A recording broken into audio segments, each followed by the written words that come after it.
Hello,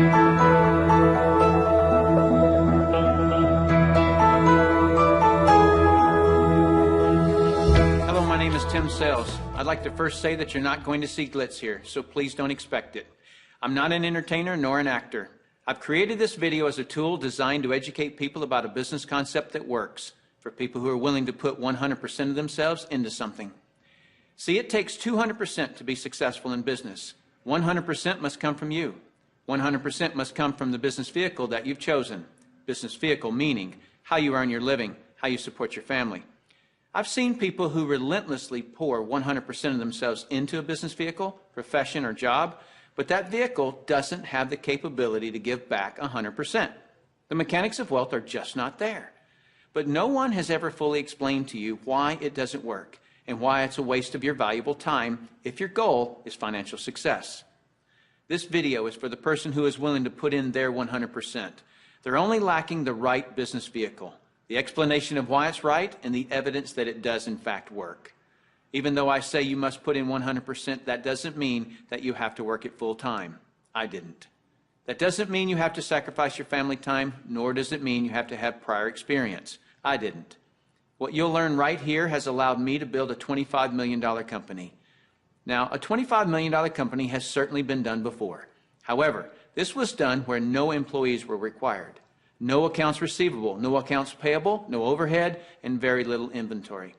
Recently, I said those words to a business owner who said back to me, "Sounds too good to be true." My response back to him was, "Is that a good enough reason to stop looking?" He paused for a couple of seconds and he said, "That wouldn't be very smart, would it?" What I suggest you do is not just watch this information, but study it. What I want to do first is create an equal playing field between people who know how to evaluate a business and those who don't. Because me explaining this business wouldn't be very effective until you understand how to place value to a business.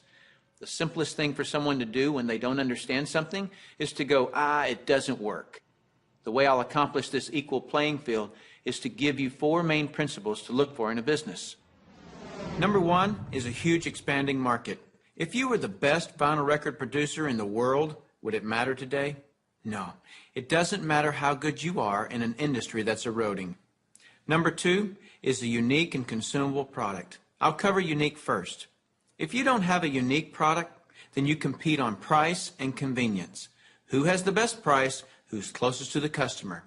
Yet if you have uniqueness, then people must come to you. Next is consumable. If you have a non-consumable product, you're basically unemployed until your next sell. You want the repeat sales of consumable products. Whether it's every time someone picks up the telephone, connects to the internet, renews a membership, turns on electricity, or gets to the bottom of a box or a bottle, you want those repeating commissions because it can pay you again and again. Number 3 is timing. Primarily here I'm talking about trends in timing. During all cycles of the economy, there are people who are making money and losing money. The makers are the ones in front of large trends. The losers disregard trends. How do you get in front of large trends? You study what creates them. Without any hesitation, in today's society, it's the baby boom generation that creates the largest trends. The baby boomers are a group of babies born between 1946 and 1964. There were 76 million of them born in the United States, 1 billion of them worldwide. Why is this group so talked about? They're 1/3 of the U.S. population and control 65% of all the money. I've likened the magnitude of all those babies to a basketball moving through a garden hose. They reshape every industry they go through. See, if you can predict where this basketball is going down the garden hose, you possess the ability to make fortunes. I want to give you some historical examples of the obvious buying patterns of these boomers. It started with a company called Gerber back in 1940, who were barely known. But by 1955, just 10 years after the boomers were born, they had sold 1.8 billion jars of strained baby food. As the boomers took their first steps, it was Buster Brown and Kenny Shoes. When the boomers went out to play, Mattel and Hasbro got rich providing toys to this young group. In 1957, we built more elementary schools in the U.S. in 1 year just to handle the overflow than we did in any 12-year period before or after. As the boomers went through their teens, Dairy Queen, McDonald's, Kentucky Fried Chicken became billion-dollar companies feeding the boomers. When the boomers moved through their 20s and 30s, which was in the mid-70s, what was the industry to be in? Real estate. Why? Because the boomers had heard from their parents one time too many, as long as you're living under my roof, you'll do as I say. So they wanted their own roof, which created a 15-year real estate boom. And people are still talking today about the great time frame to be in real estate. Then what happened to the real estate market in the late 80s? It began its decline. Why? The basketball had moved through the real estate industry. Another example of this is the U.S. stock market. Several years ago, I heard a stock market analyst speaking on the radio saying that he just couldn't believe the stock market had a 15-year rise. Notice the number 15 years keeps coming up. Anyone with a good understanding of the baby boomers could have seen this coming and profited from the recent stock market activity. Why does this 15-year number keep coming up? Because the baby boomers were born between 1946 and 1964. And so 18 years separates the front edge from the back edge. A very important number for you.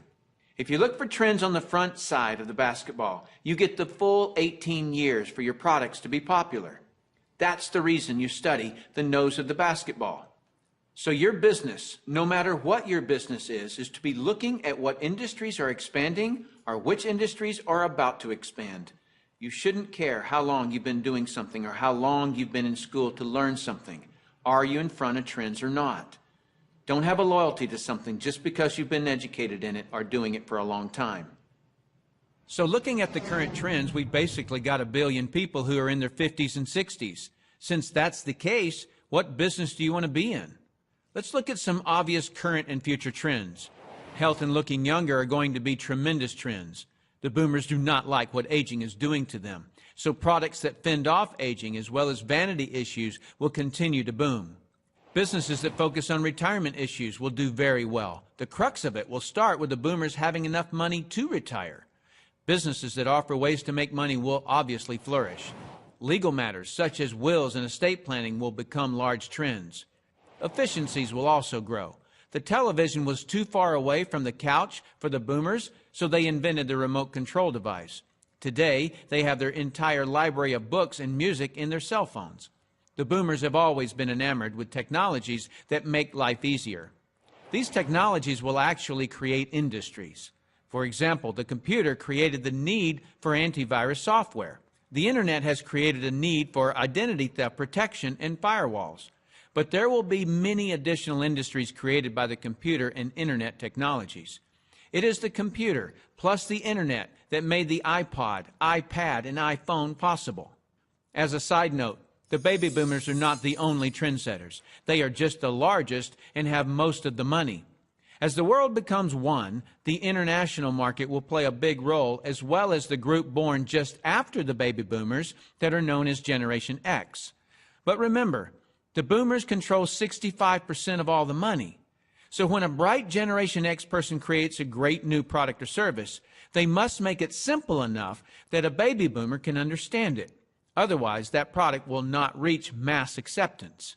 Those are some of the big trends. So if you want to be brilliantly compensated, you must focus on industries and companies that have positioned themselves in front of these trends. All right, let's move forward. Number 4 is leverage. I'm going to spend some time on this one because we're not really taught this in our society. We're taught to go get a good education, build a resume, and exchange our expertise for someone's dollars. The problem with that is if we're not exchanging our expertise, we're not making any dollars. So vacation time is costly. A walk around the golf course, costly. Family time, although extremely important, is costly. I'll define the word leverage as an increased means by which to attain something. One form of leverage is investing $5 million and earning 10% interest, which will yield you about 41 grand a month in income. So whether you're enjoying family time or playing golf or vacationing, you're still enjoying 41 grand a month in income. You're leveraging off your money. That's a leverage everyone would love, but very few have it. Let me explain another kind of leverage that's available to everyone, including yourself. Incidentally, if you get nothing more out of this video than a better understanding of this little simple concept I'm going to explain, you'll have gained something very valuable for watching it. Imagine, if you will, you own a company. You employ just one person, me.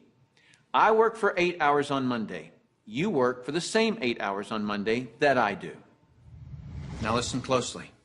You get paid on 16 hours worth of work because you take a portion of my productivity as income back to yourself. You're leveraging off my efforts because I'm your employee. So theoretically, the more employees you have working for you, the more leverage you have.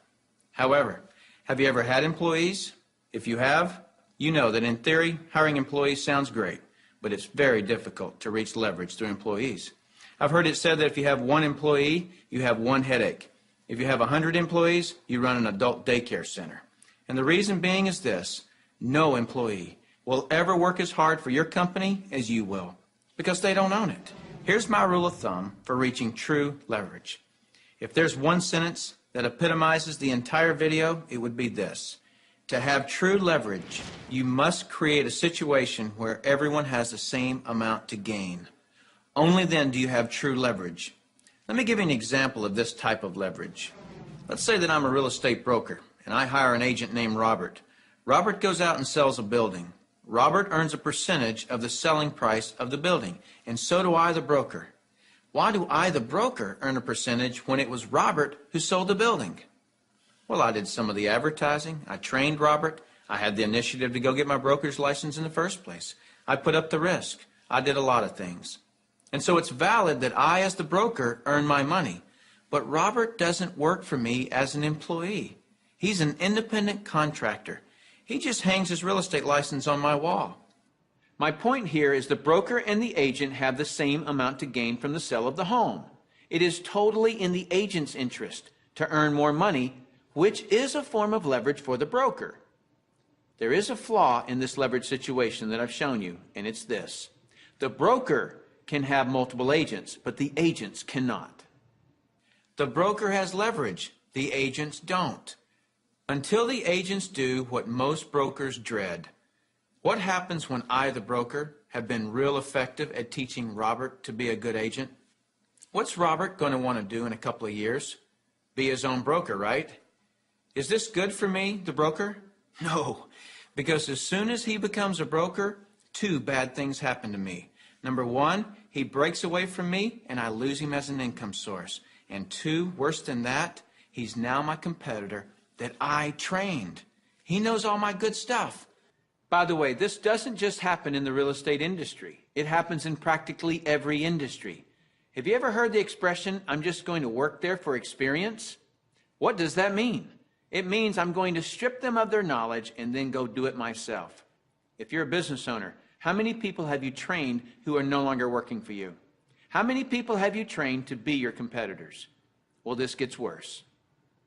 Let's say that Robert is now a broker right down the street. What will he do now that he's a broker? He'll go out and hire his own agents. And let's say one of those agents is Linda. Linda also eventually wants to be a broker. So she becomes a competitor to me that I indirectly trained, as well as Robert, who I directly trained. And this continues on and on. I actually created a chain of competitors that I trained. What if we did a whole paradigm shift? Here's where this becomes brilliant. Let's say instead I'm going to empower Robert to become a broker. I want him to become a broker from day one. See, the only way that you or I can retain a leader is provide him or her with the same opportunity for growth that we have. Hence, an opportunity where everyone has the same amount to gain. So from day one, I'm going to encourage Robert to be a broker. And when he does, he doesn't break away from me and become my competitor. He shifts from agent to broker, which now allows him to sponsor his own agents. Now, to create an incentive for me, the broker, to always help Robert and his agents, I'm still going to earn a percentage of what he and his agents sell. And shouldn't I? I trained him. I put up the risk and all those reasons I mentioned earlier. Now, the percentage I earn from Robert and his organization should be a lot smaller than when he was an agent, but I should still earn a percentage. That's my incentive to keep working with them. Now, some people look at this and say, gosh, isn't that one of those pyramids? And what's the perception of a pyramid? People at the top making all the money and the people down below do all the work, right? Isn't that the perception of a pyramid? Let me explain why this is not a pyramid and why people at the top don't necessarily make all the money. Let me just make a quick point before I discuss the pyramid issue. It's not the geometric shape that people have a problem with. This geometric shape is probably the shape of your family tree, the shape of our government. To the architect, it's the strongest structure known to man. Every organizational structure in the world is this shape. So the shape isn't the problem. However, that perception, people at the top earn all the money, let me illustrate that for you. Here's a typical corporation. At the top, you have a CEO, which stands for Chief Executive Officer. Does the president earn more money than the CEO? Not normally. How about below the president? Do any of the vice presidents earn more money than the president? No. Let me ask this question, and I want you to really think about it. What would happen if some of the vice presidents of a corporation made more money than the president? Really, what would happen? Talk about total confusion. This whole process is called delegation. Each level of the corporation earns less income. The reason the president can tell the vice president what to do is because they make more money. So the corporate structure is people at the top making the majority of the money, and the people at the bottom do not. The CEO of any corporation earns off the productivity of, or is leveraged off of, everyone in his or her corporation. Whether that CEO personally hired every employee or someone else in the company hires them. So the CEO, and only the CEO, earns on multiple levels of his or her company. And the model that I'm suggesting as being brilliant is where you, the individual, are given that same opportunity to earn on multiple levels of brokers and agents, just as the CEO of a corporation is. From here on, I'll refer to this form of marketing as network marketing. In network marketing, you, the individual, are given the opportunity to earn off the productivity of the people in your organization, whether you personally sponsor them or someone in your organization sponsors them. Remember that I said to reach true leverage, you must create a situation where everyone has the same amount to gain. Well, that's what I just described. Here's what makes the network marketing structure the absolute fairest structure available. In most network marketing companies, everyone can earn a certain number of levels deep of the organization they build. Everyone in the company can earn that same number of levels deep, like maybe 4 levels deep or 6 levels deep. Let's say we use 4 levels. So if you build an organization to be more productive, then you would earn more money than I would, even if you were in my organization. In the example shown, you would earn on 3 levels I couldn't reach, because everyone gets the same number of levels. There are people in my organization right now that earn more money than I do. Do you know what I call that? Fair. Shouldn't it be that way? I mean, take any structure. Shouldn't the most productive person in that structure make the most money? Now I'd like to show you an interview that I did a few years ago with Dr. Charles King, who holds a PhD from Harvard and is a professor of marketing at the University of Illinois at Chicago, who actually teaches network marketing at the university. Dr. King, we're delighted to have you here. I'm pleased to be here, Tim. Dr. King, could you tell us a little of your education and your business background? Tim, I'm a professor of marketing at the University of Illinois at Chicago. I got my bachelor's and master's degrees from the University of Texas in Austin, spent a tour of duty with the Exxon Corporation, and then returned to get my doctorate in business administration from Harvard University. More important to this discussion, over the last 6 years, I've been involved in doing research, teaching, and consulting in network marketing. So coming from such a conservative school, and I know you a little bit, and I know you to be very conservative, what caused you to look at network marketing to begin with? In 1990, we had a major economic recession in the United States. The Midwest and Chicago particularly were very badly hit. As a result, the interviewers stopped coming to campus. We were graduating hundreds of students a semester, and they weren't getting jobs. Our alumni were coming back to us, losing their jobs, looking for help, and we had nothing to offer them. Now, I started looking, because of my background in business consulting, at alternative career paths. I went out and I looked at starting your own business, at home-based businesses. I looked at franchising. I looked at direct selling. And in the direct selling arena, I backed into network marketing. Now, I was very cynical, skeptical. Tim, I was negative about network marketing. They don't teach network marketing at the Harvard Business School, and I didn't know much about it. The end result was one of my students who was on the team asked me, "Why are you so negative about network marketing?" I looked at that young man and I said, son, I know enough to know I don't want to know any more. That student looked at me and he said, Professor, if I gave you that answer to that question with no more information than you have, you would give me an F. I turned to him and I said, son, you're absolutely right. I have no basis for that conclusion. You just made an A. As a result, we went to the library, we went to meetings, and for the next 6 months, we did due diligence on the network marketing industry. I visited the top companies, I talked to network marketing leaders, I became an evangelist. In 1990-91, we started teaching network marketing in the marketing curriculum at the university. Suppose you run across the super skeptic.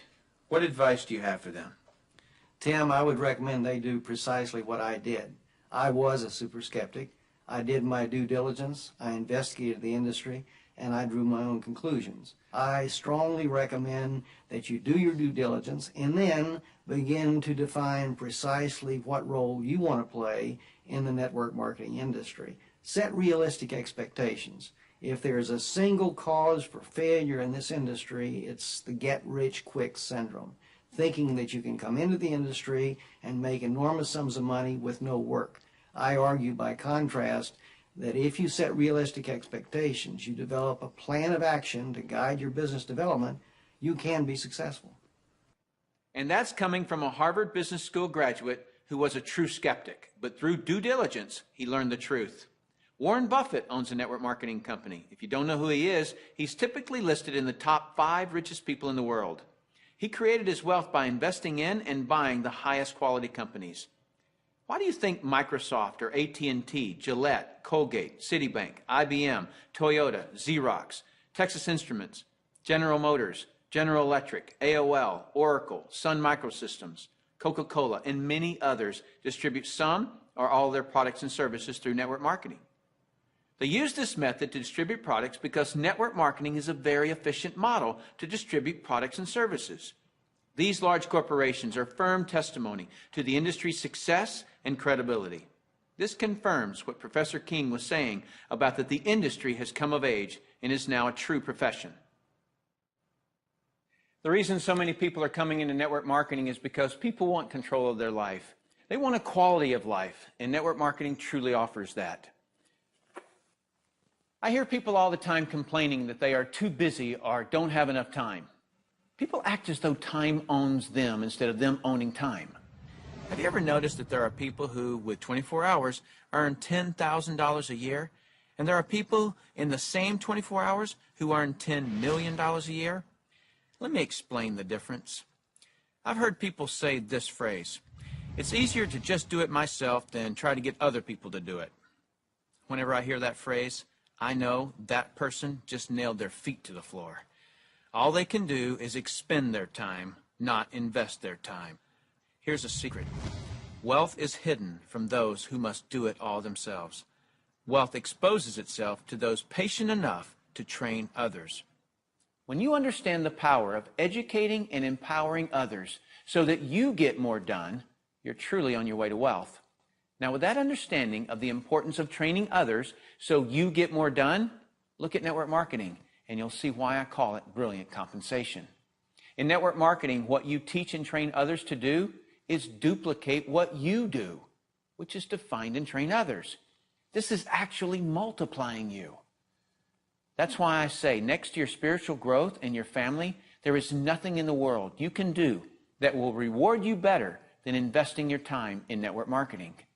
I'd like to cover one last thing in closing, which I feel is one of the most important points for you to fully understand the value of network marketing. Let me illustrate something to you that is so profound. What's the maximum number of hours you could work in a day? 24 hours, right? So if you didn't sleep all day, you could work 24 straight hours. What if you didn't sleep for a whole year? You could actually work 8,760 hours in 1 year. But that's the maximum number of hours you could work in a year. I have 56,000 people in my organization worldwide. Well, let's suppose that all 56,000 people work just 1 hour out of a year. 56,000 people times 1 hour each equals 56,000 hours of work that I'm being paid on. Well, for most people to earn on 56,000 hours of work, they'd have to work for over 6 years, 24 hours a day without sleep to put in the same amount of hours that I could in 1 hour a year. Let me throw in something really ridiculous. Suppose all my 56,000 people worked 1 8-hour day in a year. 56,000 people times 8 hours is 448,000 hours I'm being paid on. Well, it would take most people working over 51 years, 24 hours a day, to do what I could do in 8 hours a year. 8 hours in 1 year versus 51 years working 24 hours a day? Doesn't seem fair, does it? It's definitely not fair. What's not fair is that you haven't understood this until today, and other people have. But now that you understand it, take responsibility for it. Don't go running and try to create reasons why you can't do this. You can do this. I don't say any of this to impress you. I don't need to impress you. This is an educational-only video. My purpose in creating this tool is to contribute back to that woodpile that so generously gave to me. Because network marketing has given me a lifestyle I previously couldn't have imagined. And because network marketing has given me total financial and time freedom, I feel it my responsibility to explain the industry in an understandable way. So I say all of this only to impress upon you that the difference between the wealthy and everyone else is leverage. You've got to understand that. And nothing gives you, the individual, leverage in such an ethical way like network marketing can. So go get a pad of paper, write down what you really want in life. Then call the person who gave you this video and tell them whether you're an A, B, or C. C is, see you later, no thanks. That's fine with us because your relationship with the person who gave you this video is more important to us than anything. Or you're a B. A B is, I may be. I want to first explore the product. If that's you, then do that. Don't procrastinate. The #1 killer of financial success is procrastination. People just putting it off until tomorrow, and they've somehow convinced themselves that they'll actually do it tomorrow.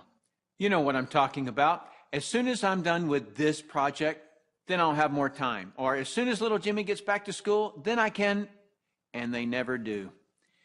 If a person has an excuse, they have all they need to fail. Don't let that be you. Get your product today. Or you're an A, and that means absolutely. No, you don't have all your questions answered, but you see enough to start and begin your training. Very well done to you in your ability to make a decision. If it's late at night and you just watch this, don't be concerned that the person who gave this to you is sleeping right now. They'll be up. And if they're not, wake them up. Tell them, hey, now that I understand this thing, I can't sleep. And if I can't sleep, you're not going to sleep. Believe me, they'll appreciate that call. So call that person and tell them whether you're an A, B, or C. That's it. Join us. You'll be glad you did. Now is the right time, the smart time. Thank you for taking the time to view this video. I hope it's been educational to you. What I really hope is that you'll put this information to good use.